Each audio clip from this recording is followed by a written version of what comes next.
So what we're going to do tonight, this will work. I really want to use the chat a bit, although I think that's going to be challenging for me to do this and the chat, but we're going to stop to do the chat. So I really welcome your participation with the chat.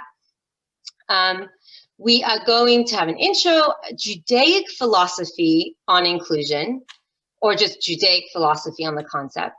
What do we mean by inclusion? Before we start talking about how to do it, really let's define it. What are we really talking about? And for that, we're going to look at just a little bit the history of it and what it means, what its implications are.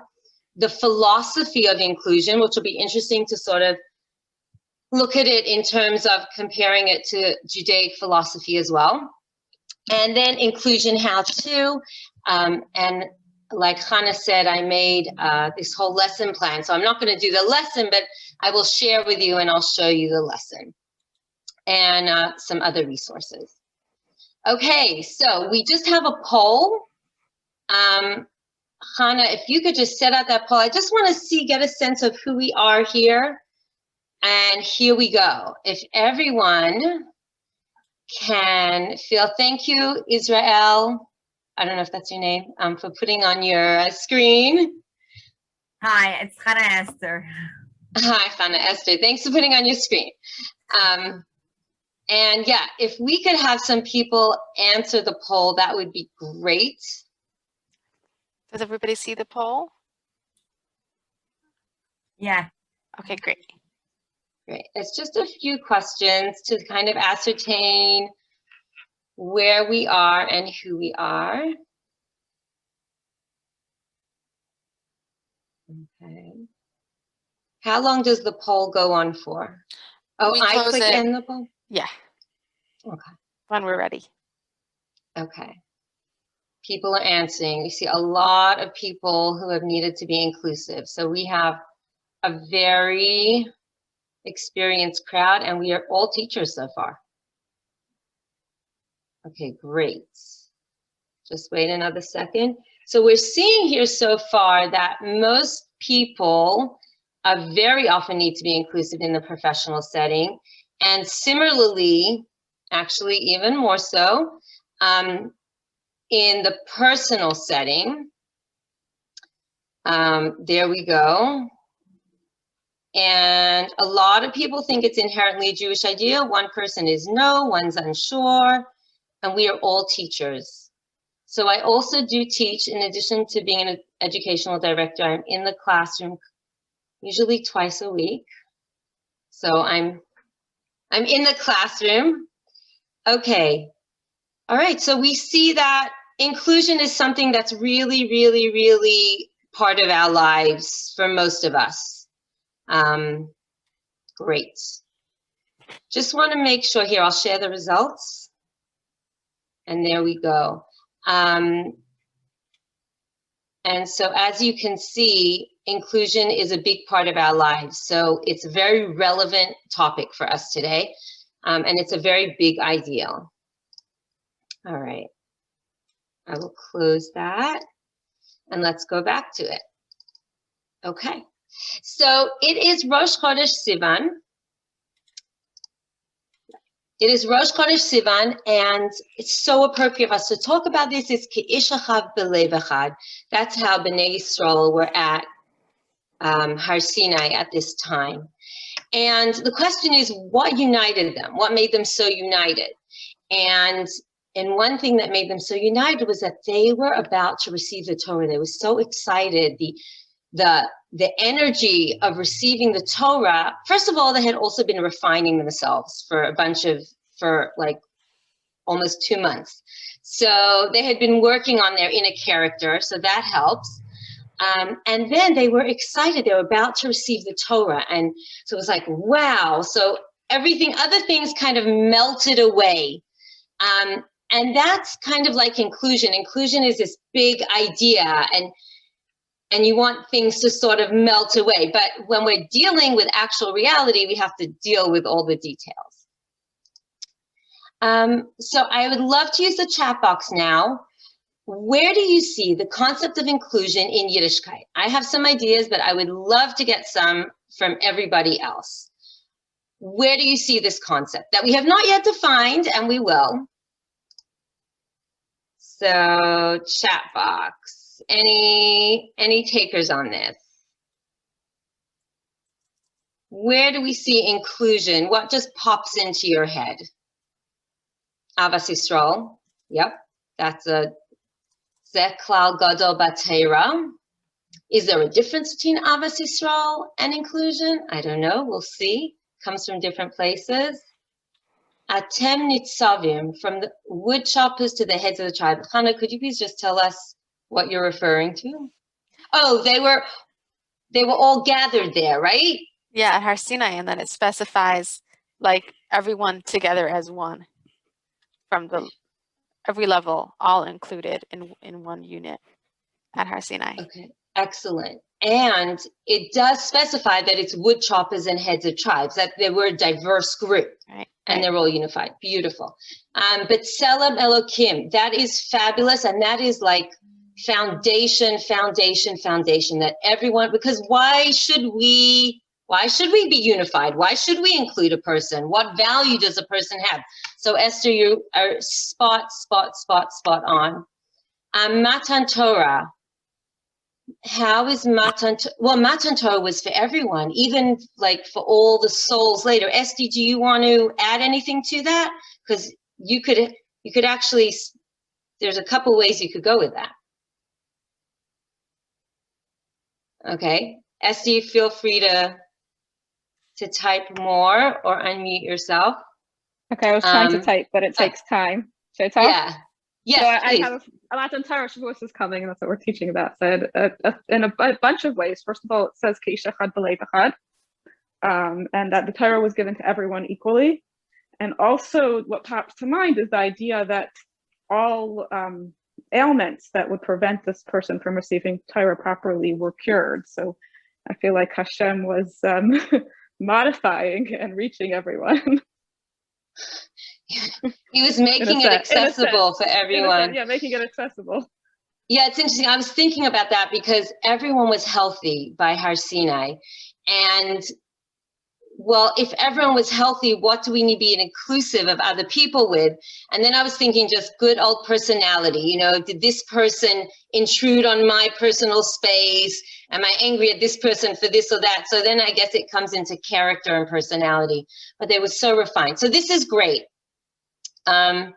These are all things we're going to go for. I just wanted to look quickly at Pesach, Sukkos, and Shavuos. Pesach, we go out of our limitations. So we all have limitations. It's not like, oh, some of us are perfect and some of us are not. No, we're all working on stuff. And we have the 4 sons that show us the diversity and that we need to give different education to different people. I'm not, these are all things that could be spoken about. We're just going to run through them. Sukkos, the Arba Minim, that there are different types of Jews. The Sukkah is all inclusive of everybody. And Shavuos is the concept of harmony between differences, between opposites, marriage. So we talked about just now in general philosophy of Judaism. And we brought this up, Yahavta l'reacha kamocha. Human worth is based on B'Tselem Elokim. Esther said that. We have B'Sever Panim Yafos, I was thinking, is also an inclusive one because it means you smile at everyone. You greet everyone nicely. Oheves HaBrios, and then Brios is creation. So Chazal say that even people that you would say, you might look down upon or they're not refined people, you have to love everybody. And our biggie is, why do we have Galus? And we're still in Galus because of Sinas Chinam. And so obviously the opposite of that would be complete love for everybody, which is based on the concept of that everyone, if we all saw Hashem in everybody, it would be easy to love everyone. So let's have a look now at the English terms. We have diversity. That's the first term. So diversity, you can have individual differences in ability, in appearance, in personality. People are different. And then you have group and social differences like race, religion, culture, and beliefs. So you might have a particular racial group or a particular denomination or something that's not included. All right, so that's diversity. What is inclusion? Inclusion is active, intentional, and ongoing engagement with diversity, which is really interesting because by the end of this, we're going to be anti-inclusion as the word, but we'll get to that. But let's stick with inclusion for the moment. So it's engagement with diversity with people, in curriculum. In California, there's been this big thing because there's been like this anti-Israel curriculum, like that they wanted to include in the curriculum, and there were petitions to change it. So in the curriculum, in co-curricular stuff, in communities, that individuals might go. So it's being diverse. Okay, stop and think. I had to put in a comic. It sort of makes you stop and think, doesn't it? The 2 minutes saying, looking at this sign of stop and think. I'm just describing it for those who are not looking and for those who will listen. So here's another Jewish question. Why is community important? So what does Yiddishkeit say about communities? I just want to stop and think about that for a minute. So if you could put in the chat box something that Yiddishkeit says about belonging to a community and being part of a community. Because it's one thing to respect everyone, but then do we need to be part of the whole? Oh, Sarah, I see you joined. Welcome. Sarah Cran-Cement is with us from RCII. I'm sorry, I was going to quietly be on the side, but I'm happy to do something now and then jump off, so it's up to you. Whatever you like, you can talk now, you can talk later, whatever works for you. Well, here, seeing as you brought me on really quick and you now made an announcement, I will just say hello. Hi, everyone. Doonie, it's so nice to see you in almost person. That's what Hannah said. She's like, oh. It's true. It's I don't know if I've ever actually seen you like really in person, so this is a treat. So hello everyone, good evening. I'm sorry to interrupt, but I apologize. I was running late on another Zoom, so thank you. And Hannah Rose from the Menachem Foundation, I just wanted to thank you guys for putting this together and for all of you for joining. I know that Doonie has an incredible wealth of information to share, and so I'm excited. If I can stay on, I will. And again, inclusion is, it's such an important concept that goes well beyond our classrooms and goes well beyond just the idea of inclusion. And I missed what you said about not liking the word inclusion, so I'll wait for that. But the idea is really just to meet people where they are and to do our best to make sure that every person feels valued and welcome. And so thank you for making this a priority. And I'm glad that all of you joined. And I'm happy that we were able to partner with you on this. And hopefully we can do more. So thank you. Enjoy. Thank you. Yeah, everyone's so busy. So thank you everyone for making this a priority this evening, which is also why I included the, I had to include some humor somewhere. Sarah, the answer to why we're actually anti-inclusion is all the way at the end. So we'll see what we do. So I asked, what about Yiddishkeit? What does Yiddishkeit say? So I have two answers here in the chat so far. Minyanim, very good, and Ada. So the concept of not only being respected as an individual, but being part of a group, you have minyanim, very good. Cycles of chesed at all stages of life. Hachnasis archim, Shabbos and Yom Tov. Shabbos and Yom, the pandemic has really challenged this whole concept of being part of a group. It's really fascinating. And some people who were isolated before now because of Zoom are able to be part of communities. And some people who were part of communities are now isolated. So that's a very interesting subject. But yes, these things are all communal. Shul, it's very communal. There's another one that I like. Al tifrosh min hatzibur. Do not separate yourself from the community. Right there. Oh, someone just said that. So community is hugely important in the Jewish community. Huge. We're not just individuals, we're part of a whole. And then you have Vayakel Pekude. We've always got this tension of we're part of a group and we're in an individual. There's always that going on. So let's have a look at a definition from UNICEF. I like their definition very much of what inclusive education is. Inclusive education is our children's community. That's our kids' That's who they're with all the time. That's their community. So they say, and remember, this is the ideal. This is the ideal. So if we don't have the ideal, it's fine, you know, it's totally fine. We're not at Mashiach yet. But this is the ideal, that it's meaningful learning opportunities for all students within like one school system. And it allows children, all children, to develop age-appropriate classes with individually tailored support as needed. And there are physical accommodations for whoever needs physical accommodation. And they talk about a child-centered curriculum, meaning that it's not about I have to get through this particular curriculum, but it's very child-centered, and small classes and collaboration and support, and the kids are not competing against each other. I got this higher grade, they got this low grade, you know, I'm the top, she's, you know, kids know from a very early age who's at the top of the class and the bottom. And that children with disabilities are not segregated. And that is the ideal. And I will stop for comments and questions regularly. I really, really liked this, whoever's listening, you'll hear me describe it. I really like this graphic, the inclusion equation, because inclusion is about the macro, which is the community having the values of inclusion and effective systems to implement it.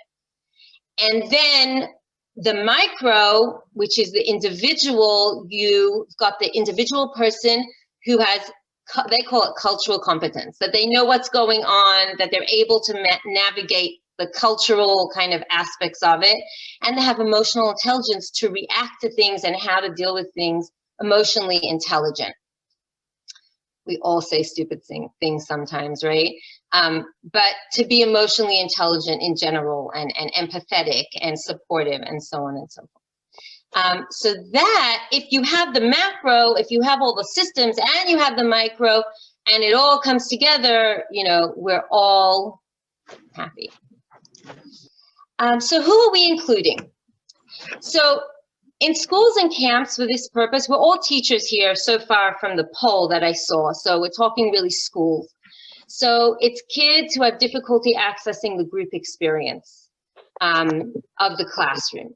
And it could be because of visible or invisible disability. And if I can just have, who is familiar with invisible and visible disabilities with the term? Anyone want to put in the chat just so I could see how much I want to get into it? Okay, I will go through it. So visible disabilities are disabilities you can see. So someone who has Down syndrome, very obvious. Somebody who's in a wheelchair, someone, you know, it's just visible, you could see it. And then you have invisible disabilities. Invisible disabilities is a bracha and a klala together. The person looks and may sound totally regular, but they have neurological differences. And in their sensory system, in their capacity, in the frontal lobe, in their organization, in their ability to pay attention, perhaps in their mood control, there's something neurologically in their brain. Their body's fine, they look fine, they talk, they walk, everything. But there's something that's really preventing them from being able to fully be part of the group in a successful way. In a broader sense, I'm now going to broaden it out. Inclusion. Someone who their daughter was rejected from seminary. You know, just the seminary girls just got their stuff recently, their acceptance letters. This girl is the only girl left in her class who has not been accepted to a seminary. And her mother said, she's so isolated. She's like being separated from the group. And so that's it. It could be anything. It could be a child who has lost a parent, who's an orphan. Could be somebody who, if whose parents are divorced in a classroom where everyone else's parents, it's a two-parent family. So anyone who's marginalized would be the broad definition that we're including.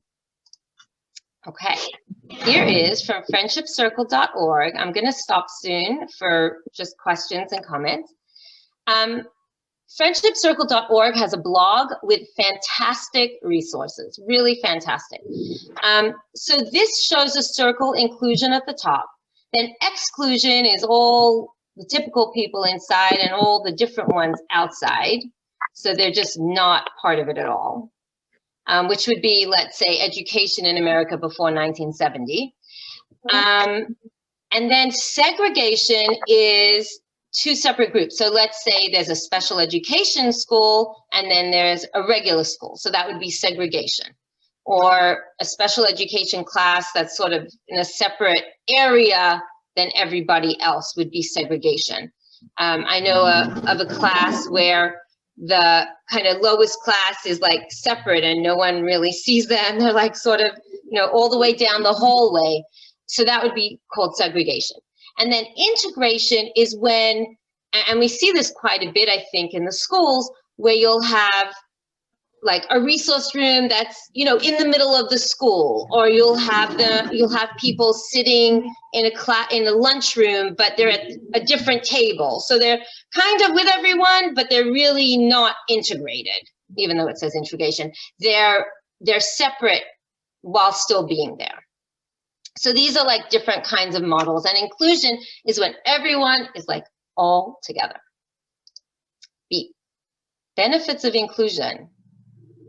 I think this is blank because I wanted to there we go. Okay. Benefits of inclusion. Let me take some chat. There are physical disabilities that are invisible as well. Thank you, Esty. That is so true. Many kidney disease, all kinds of physical disabilities that can cause people to have very special needs. Yes, thank you for pointing that out. It's not just neurological, absolutely.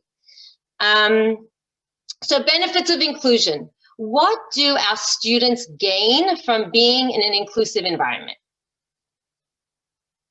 We'll do challenges too, but let's start with the good parts. Why should we include kids that have difficulty being part of the group? What's the benefit there? Why not, have them at home being educated or in a separate school? What would be the benefit of having everyone all together? I'll give you that 10-second wait.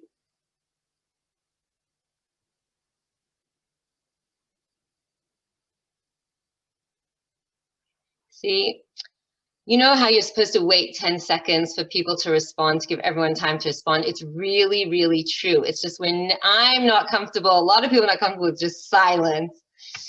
Here we go. We have some great ones. They learn to respect everyone. Yeah, so they're comfortable around they're comfortable around diversity. They understand and accept those who are different, right? So if a child has never seen anyone who looks a little different, they'll comment, they'll stare, whatever. SD lacks. Kids feel safe knowing they will be accepted even if they're not always perfect. Great point. We have, at Friendship Circle, we have teen volunteers, and so many of our teen volunteers are like, I come here because I know I'm accepted and loved. And like in school, they feel under so much pressure to perform and to get good grades and everything. And they come to Friendship Circle and they're loved and they're accepted and it feels so good. And that is so, so true. Hashem put us all together for us to grow and learn. That is correct. Absolutely. There's a reason Hashem made us. We didn't mention this before, but it's a Jewish belief that each one of us is created exactly the way Hashem wanted to create us. So we are perfect, each one of us, for our mission. So of course we need to respect what Hashem made. And Hashem, we all have a connected communal mission. Learning to value others' milus as well as their own. Yes, I put that actually in as one of the strategies, because when we have inclusion, I'm going to share my screen again. It really builds a growth mindset. Oh, I see one more chat. Hakaras hatov, the challenges we don't have. Yeah, it can teach to be grateful, because we don't even realize how many things can go wrong with the. I'm not going to say can go wrong. How many challenges there can be within the body? We take it for granted so often. That's true. So another advantage, a big advantage, is the fixed versus growth mindset. Fixed mindset. I wonder who is familiar. Fixed mindset and growth mindset is a huge deal, and it's called by different names depending. It's also called entity versus incremental theory and learning versus performance goals. So what is it? Basically, there's two different types of mindsets. There's one person who thinks my effort makes me succeed. My success is based on my effort. Whereas a fixed mindset or a performance goal one is, I am at this particular level and I will perform to gain evidence for that level. So if I think I'm stupid, then I will go for stupid. I will go for, I won't try. I will prove to myself that I'm stupid. But if I have an incremental theory, and they did this fascinating study where they showed two different groups of kids a video, and one was, I don't remember what it was about. The other one was about this growth mindset, which they called incremental theory, that if you keep trying and you keep persevering and you use strategies, you're going to succeed. And the children that watched that video, they tried harder, they used more strategies, and they were more successful than the other group. So it's amazing. So I have a fixed mind. I was looking, what fixed mindset do I have? So I have a fixed mindset that I'm not comfortable going on Mifsayim and saying to people, excuse me, are you Jewish? Like, I feel like it's very intrusive. So my dear sister yesterday gave me a beautiful Shavuos brochure and a beautiful neshek thing. And she said, Doonie, you're going on a plane, do some Mitzayim. So I did, because I was like, I think I can't do this. I'm going to go out. I'm going to do it. And I found someone. The nice thing is I picked out someone who was Jewish. She asked me why I was asking her if she was Jewish. And then I didn't know what to say. I'm like, Shavuot is coming. It was the wrong thing to say. She really wasn't interested in Shavuos. However, I tried and I did that and I learned. And next time, if someone asks me why am I doing this, I'm going to say because we're all sisters and we're Jews and we're family. And I'll come up with a much better answer, I hope. So that's growth mindset. I'm not being stuck in, you know what, look, I just proved to myself that I am horrible at Mivtzayim because I tried and I failed.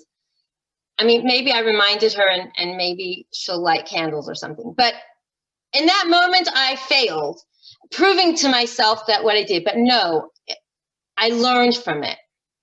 So when you have people who really need to work on stuff, you can really promote, as part of inclusion, this growth mindset. Okay, challenges of inclusion. All right.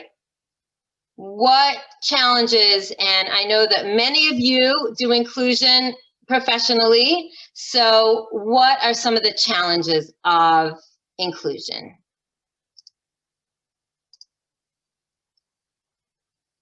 And I'm going to give you 10 seconds. Takes time to type, I know. Oh, bullying is a really tough one. I'm sure everyone, the Menachem Foundation has had, I'm sure you've had webinars on bullying, and the schools here have. yeah, it takes time and manpower and resources, totally true. And that is what we're going to address when it comes to the history of inclusion, because that is very true. And that's sometimes limited, depending on your state, how limited or how not limited. Helping the child feel positive about abilities. Yeah, sometimes a child who has a difference will feel really different. I had a student once who was adopted, and he was from a different race, and he felt very, very different than everybody else. And it was really hard. Like, how do you make him feel the same when he looks so different and he feels that he's different, even though I don't think anyone was treating him differently. And so, yeah, or even a child feeling positive about their abilities. Everyone else is doing multiplication, and I am still stuck with one-to-one correspondence. Yeah, you know, it's interesting, Hannah Esther pointed out parents are afraid that kids won't be learning as much. Sort of depends on the classroom, although I would say as an overall rule, the research shows that kids learn more, but there has to be the supports in place. Okay, so some people don't want to be included, either because of past experience, or when you have like the deaf community, they're like, we are our own community. We don't want to be part. You know, there's different opinions with the whole deaf community, but there is that opinion. One of the opinions is like, we don't want to be part, like we want our own community. And yes, when you have students with many different needs, you are working hard, totally. And you need the right curriculum, you need the right resources, 100%. Beautiful. Okay. So I just thought to focus on what are the goals. Lo alecha, you know, I learned in Sfardit when I was in school, and so I naturally say this in Sfardit, even though I usually talk in Ashkenaz. Lo alecha hamlacha ligmor, v'lo ata ben charin lihibatel mimena. It's not up to you to finish the work, but you can't leave it alone. So it's a big job, and there are challenges, and there are positives, and it's our job to keep going. So this is what inclusion is not. It is not pity. It's not a pity party, as they say. And it's a challenge, because if I am the giver, then I'm naturally going to feel superior. I'm the teacher. I'm the one that knows stuff. I'm the expert. So it's a very natural thing to feel superior. So two things, there's Moshe Rabbeinu, and then there is the Rebbe Maharash, you know, the story how he would sweat so much because he had to, in Yechidus, he would get into the other person. So tzedakah is a mitzvah both ways. I see I'm running, I'm gonna make it go faster, Hannah. I'm going to skip the questions and comments, unless if someone wants to put in the chat screen, please put in the chat screen and I will see it momentarily. Let's go into the history of inclusion. This is so cool. Why is the history important? Because the history is about the rights that were given, and the rights equals funding and programs and policies. We're talking about time and resources and money. It comes from IDEA, the Individuals with Disabilities Education Act. Currently, the budget proposal from the Biden administration is $15.5 billion. It used to be 14.1 billion. They want to put a whole bunch of money into preschool, into early intervention. But we're talking billions of dollars here, and about 7.1 million children receive services through IDEA, about 14% of the public school population. And the funding programs that you have in your schools or that you know of, it's usually a mixture of federal and state. Some are federal and some are state. But we have a lot of programs because of the rights from the law. In New York, it's called self-direction. Here in California, it's called self-determination. This is part of this right to be included in society. And it's going to the next level now, and the funding is changing and becoming more for parents and individuals with disabilities to make choices, and it's huge. It's really impacting people, and over the next 2 years, we're going to see major shifts. Not in the school, perhaps in the school system also, but definitely in other areas, and also in the school system. So it was originally called PL 94-142 in 1975. Here's the kicker. In 1970, US schools educated only 1 in 5 children with disabilities. The rest were rejected. They were considered uneducable. And many states had laws excluding certain students. And I kept the language. We don't use it anymore, but this is the kind of language that it is. So IDEA is a free, appropriate public education in a least restrictive environment. You can't put a kid alone in a room if they could be with others in a room. So the law says that disability is part of the human experience and that there's nothing wrong with it. It doesn't take away from your right to participate and contribute to society. You have that same right as everybody else. I'm moving through this quickly because I want to get to the how-tos. ADA is really important. Anyone who's ever used a wheelchair access in an airport, you can thank the American Disabilities Act. It's accessibility for everyone. And it really, if you've ever had ramps, if you've ever had a door that opens for you, if you've ever used, really enjoyed having the lights tell you where the elevator is, that's all from ADA to give equal access to transportation and to employment and to everything for people with disabilities. So this huge piece of legislation. Inclusion philosophy. I will check the chat box really fast and we're good. Okay. So this is a picture, deficit philosophy versus social constructivism. This is a picture of Martha's Vineyard. In the 1700s, a man came and he was deaf, and he had 2 children who were deaf.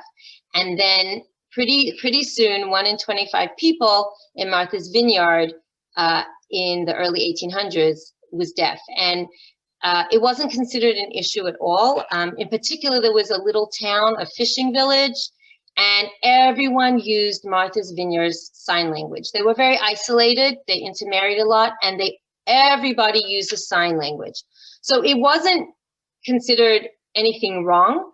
It was just as it is, like someone's tall or is fair or dark or whatever. So think about for a minute, sometimes someone has a characteristic. Is it the characteristics that's causing the issue, or is it the environment in which the person is that's making demands that's causing the issue? So I wrote here, intellectual and farsighted, difference or disorder. So if someone was considered, if they wanted to be a hunter, and they were an intellect and farsighted, that would be like a disability. But in our world, that's a great thing. That's a power thing. Okay. Multiple intelligences, it's looking at different intelligences. You can look that up. Universal design. Universal design means that it's good for everyone. So here we are. Yom Tov and Shabbos give us, how do we do this? Multisensory, immersive, social, make it positive, appreciate differences, yogata or matzasa, all those ideas. Here we go. How to increase the odds. So first of all, it's your mindset. So absorbing this workshop, there's a plug, be a role model. So if I expect my kids, my students to keep learning and to work, then I can't be burnt out. I need to keep learning and be inspired and keep working. Building a relationship with each child, with each student is huge. I know one teacher who has a mailbox, and students write letters to her and they put it in her little mailbox. And then she writes notes back to them. And it's amazing because then you have kids telling her things that they wouldn't be able to raise their hand and say in the classroom, and they can deal with things in a very secure, respectful way. And it's universal design. So a kid might say, my mommy's having a baby, or the kid might say, I didn't do my homework because of whatever. It's a fabulous way to have a relationship and to be able to have kids communicate with you privately. Building a safe, supportive atmosphere. We mentioned this before. Doing daily acknowledgements, if it fits into your classroom, is so powerful. People can acknowledge themselves, they can acknowledge someone else for something, and it really builds a very positive outlook on everybody. And it shows that everyone could do something positive, and you can manage that. If there's a kid that never gets acknowledged, then you make sure to acknowledge the kid. Normalizing failure and reframing it as a learning opportunity. So that's growth mindset. So having a really clear policy for failed work. When I taught high school, I made sure that my grading system, if a person failed in one particular thing, they could still get a really great grade because it was based on a wide variety of things. So that's another strategy. But here I'm just talking about saying failure is a learning opportunity and allowing in however strategy you want to do that for failed work.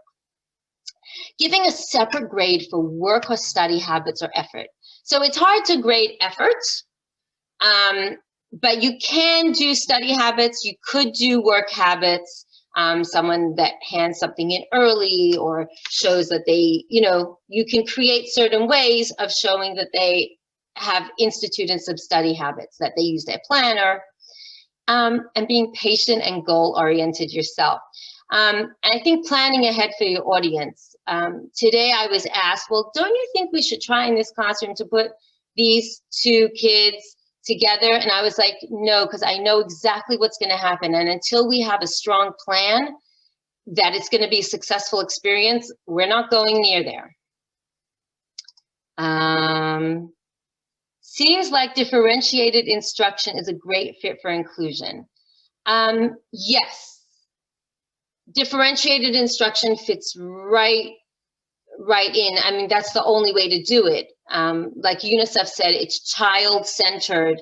So differentiated instruction was, a few years ago, and we're still using that terminology, but now they would call it child-centered is, I guess, the latest buzzword, but really it's like differentiated instruction. The reason there's some differences, but it's pretty similar.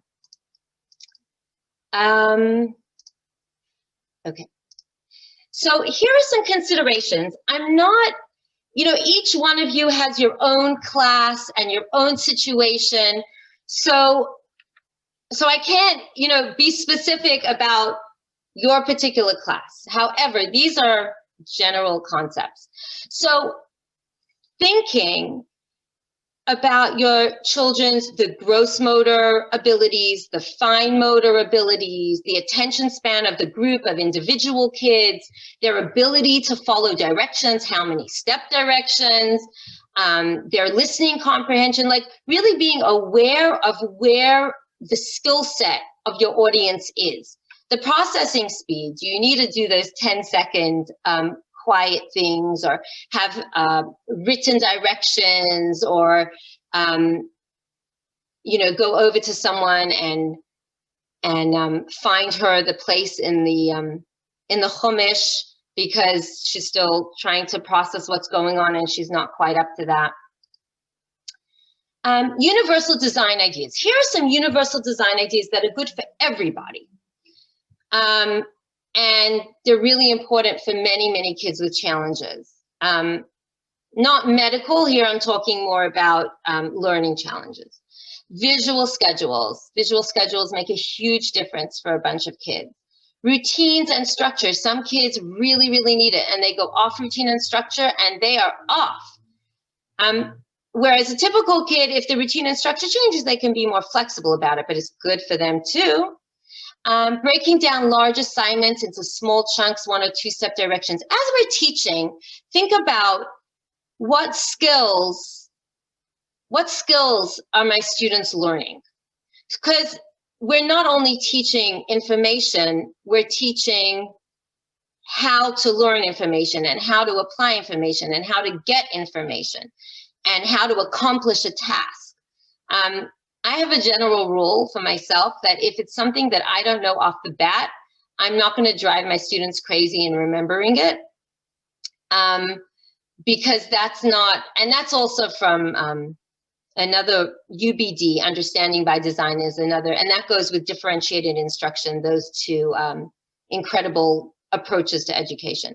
Using metacognitive strategies, asking kids, what grade do you think you're getting on this? How do you think you're going to do today?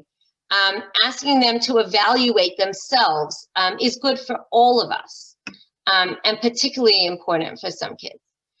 Social emotional learning is important for everyone, and it depends, you know, different schools have different curriculum in place, or they don't have curriculum in place, and I think the Menachem Institute is going to be working on social emotional learning, so stay tuned for that, to provide more supports. Checking for understanding. And if I say, do you understand? And the child says yes, that does not mean the child understood. Can you share with us what the instructions are? Can you summarize what we just said? And if the child can tell you what they understand, then you know they understand. If they say they understand, you don't know what they understood. And peer support. Peer support can be amazing for inclusion. Having kids work in chavrusa or in, once you get into small groups, then again, you have to be very aware of all the dynamics in your classroom, as you are well aware. Inclusive speech. So this is a really interesting one. One thing is we versus I. So if I say, I need you to whatever, as opposed to if you're making a group, we are going to, we want to. It's something really cool to be aware of. Like, are you asking your students to do something for you or for us? It's a fun thing to be aware of and see, because it's a very tiny little difference, but it's a difference. Just a moment about the role of labels. They're great for funding, and they're also great for understanding general characteristics of certain populations, but they should not be used to limit anyone. So if a child with autism is being rigid, yeah, but how can we help this child be less rigid? What systems can be put in place? We can find a way. All right, here we go. Whoops, sorry. We can find a way. I'm going to share, 1 second, sorry, I'm going to share, I thought it would click, but it's not, so give me half a second. Stop share, share screen, here we go, okay. Uh-oh. I'm actually having technical issues showing that. Screen. Oh, I know what I need to do. Okay, sorry guys. There we go. Okay, I made this for JDAME, Jewish Disability Awareness Inclusion Month. And there's this wonderful book called We Can Find a Way. And it's about a family that wants to make a party for their bubby. And the kid's like, let's make this party. And the mom's like, yeah, but I cannot cook that much or spend that much time like preparing for this. So they come up with an idea. And then like, oh, this family member is allergic. And this family member is recovering from surgery, so is in a wheelchair. And this family member needs quiet sometimes and needs a break. And they go through, and so they find solutions so that the entire family can come together for Bobby's birthday. So it's just a lovely, lovely book. And what we have here is a full lesson on it. I'm not going to do the whole lesson, but I'll just take you through a little bit of it. It has a teacher guide with this. So there's an icebreaker. There is a pre-reading activity. If we were all together, what would we prepare? How would we prepare? And then, and then there is the intro, and here's the book. Oh, sorry, the book is a separate PDF. We are going to share the entire, we're going to share the entire lesson with everybody. The book is a great book, and then it goes into a discussion. What part of the book was your favorite? There's a link to a video. There's an inclusion Jeopardy game that you can play with your class in person. And what this does is it goes through all the concepts of the book, but as a Jeopardy game. So it's really for children. Maybe you could get away with it with a higher level kindergarten class. Definitely through second grade, even third grade. And depending on the relationship you have with your class, you could do this with an older class as an easy activity and then really get into a good discussion. You could also have them like write a paragraph about inclusion, or they could do like a higher level activity based on the same thing. And this is all of, these are all the different, actually we have to look at the COVID restrictions and see if we need to update those actually. And it's all questions on inclusion based on the story. And then there's a craft. We have a beautiful happy birthday, card that the kids can decorate. Today's the day God decided the world needed you. And it's just easy to print and the kids can do it. Then we have a party planning guide, which teaches how to plan a party, which is an executive functioning skill.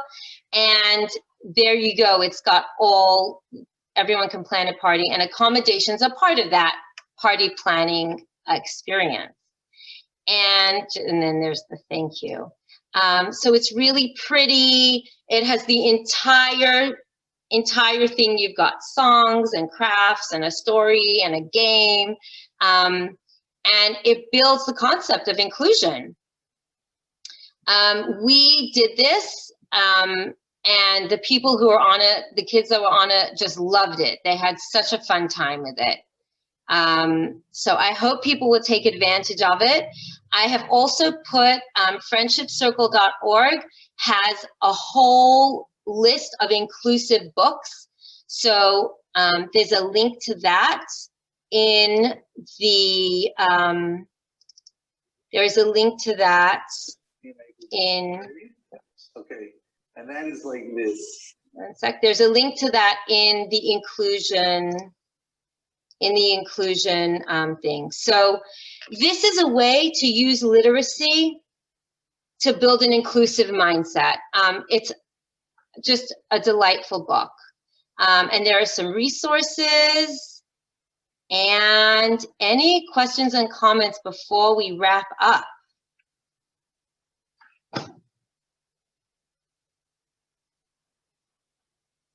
Any questions? I worked as an inclusion specialist in a high school for 10 years. And at one point, I remember the head of the school, he made a joke. He jokingly said, you know, our entire board has a kid in the inclusion program. You know, and that's why they were funding it. They were funding the inclusion program because they needed to, the board needed their kids to be in the school and their kids needed to be successful. So the question is there something that's important to these other people that you can actually give them through what you're doing? So what they're doing, they're happy with my work. Like, it's great, it's wonderful, until it gets to a certain point. And then it's like, 1 minute. Why, what are you talking about in the meetings? Like, what do you mean, you know, children should learn in Chavrusa? And like, what do you mean? I mean, you're not in front of the class I'm teaching? No, I'm not in front of the class I'm teaching. That's so boring. Why should I be, you know, like, you're back and like, ugh. Well, you have to send them to MEF. That's right. Send them to the Menachem Educational Foundation. Maybe they can get a grant for their school or something. Hannah, I'm offering grants. First of all, they're not in America. No. So the culture is very different. And that's why when I talked about the history, like in America, people have rights. People have rights, whereas in some other countries, there's not that value. I Right. think what you need to do is assess the situation and see what you can do, you know, one small step, and then be Right. happy with that step and, Okay. and accept it, you know? Yeah, covering ground is really hard. And how do we cover ground and still differentiate instruction and still meet everyone's needs? And that is almost like a whole separate webinar. And I see that Esty Lack said she kept going with the pace that worked for the whole class, and in the end they gained better skills and started moving faster. Yes, sometimes you move slower in the beginning and you build skills and then you move faster. That's true. Doonie, Yeah, can I chime in for a second? Absolutely. Sorry, my video is off. I have I'm done with that for tonight. But I just wanted to add that in doing this inclusion work and working specifically in Europe and different places that are not America, I've had some experience of trying to deal with some of the Lubavitcher yeshivas, trying to get boys with disabilities, particularly older kids, actually into those programs. And one of the things that I learned, we were actually successful, but it took literally an army of persuasion in trying to actually make it happen. So Europe is definitely, and I know, Doonie, you mentioned the culture. It's, as you know, it's a very different culture, and it certainly is going to take more time. But that said, what I found very helpful was to pick one thing and show success in that one thing. And it probably should be something really small so that it doesn't seem like a really big deal to whoever's in charge.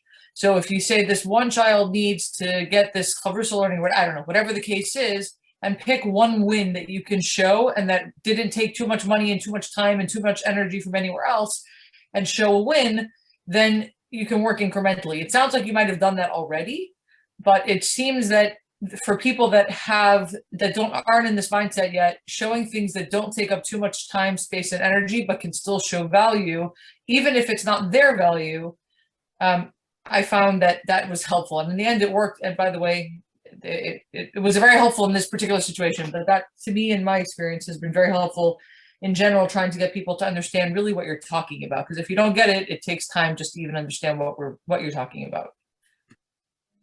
That's true. There's also, grab the opportunity to build an inclusive concept based on Yiddishkeit. Because if we want to walk the walk of what we're talking about, v'ahavta l'reacha kamocha, and chanech lenar al pi darkei, and all those things, if we want to walk the walk, then doing all of these different activities that we spoke about is part of it. It really, really is. And so I hope that was helpful. And it's a journey, and it's respecting their journey and respecting our journey. Very into respecting journeys, because it's about the journey, where we're going. So if we could put something, one second, I just wanted to say something encouraging. Each one of us has transformative power. That's a Victorian thing. So I just wanted to put, we are lamplighters every single day. And I just wanted to ask, as we close up, something that you gained from today, or something that you learned, something new. I'm going to let you do the work of the summary. I can summarize too, but I would just love to hear from you a little bit. If there was a point that stuck with you or anything like that, if you're able to put in the chat. Someone just said to me privately, yes, it's diplomacy, right? So first acknowledge the positives and build on the positive, and then diplomatically communicate whatever it is, and give them ideas and help with implementation. That's great, thank you. Yeah, you don't want to put people on the defensive.